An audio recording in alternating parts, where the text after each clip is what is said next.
یہ کہانی ہے ایک مولانا صاحب کی بیٹی کی سول سروسز کے میدان میں جھنڈا گاڑنے کی، محدود وسائل کے باوجود کامیابی حاصل کرنے کی، گھر کے مذہبی ماحول میں دین اور دنیا کے بہترین توازن کی، جس کے سبب ایک لڑکی نے اپنے خاندان کا نام روشن کیا اور تعلیم کے حصول کے لیے اپنی محنت، لگن، خود اعتمادی اور سنجیدگی کو ایک مثال بنا دیا۔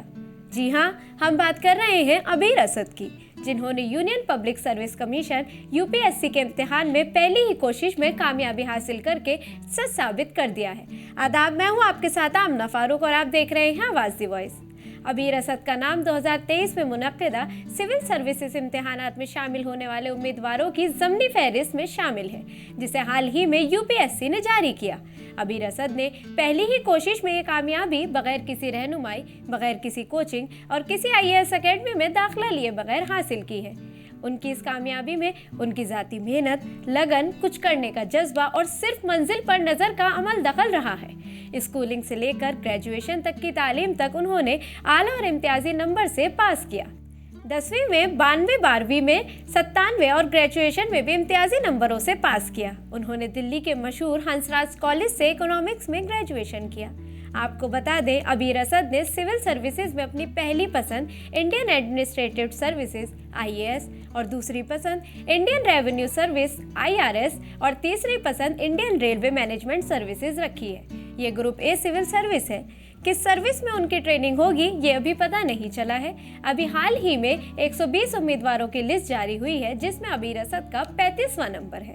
عبیر اسد نے اپنی منزل پانے کے لیے کسی کوچنگ سینٹر کا رخ نہیں کیا، بلکہ اپنی کتابوں کے ساتھ گھر سے UPSC کی تیاری کی۔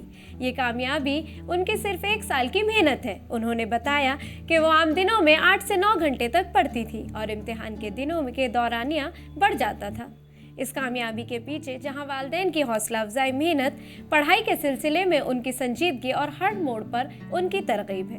یہ ایسا فارمولہ ہے کہ بچوں کو حوصلہ کبھی نہیں ٹوٹنے دیتا۔ عبیر نے کہا، اگر ماں باپ پڑھنے لکھنے کی آزادی دیں، ان کی حوصلہ افزائی کریں، مساوی موقع فراہم کریں اور کچھ کرنے کے لیے موٹیویٹ کریں، تو مسلم لڑکیاں ہر شعبے میں اپنی کامیابی و کامرانی کا جھنڈا بلند کریں گی۔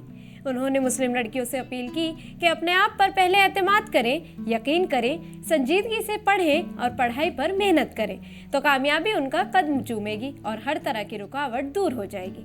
مسلم نوجوانوں سے کہا کہ وہ گلیوں اور محلوں میں گھومنے پھرنے اور وقت برباد کرنے کے بجائے پڑھائی لکھائی اور مطالعے پر زیادہ توجہ دیں۔ اسی طرح سے باحیثیت قوم ہم آگے بڑھ سکتے ہیں۔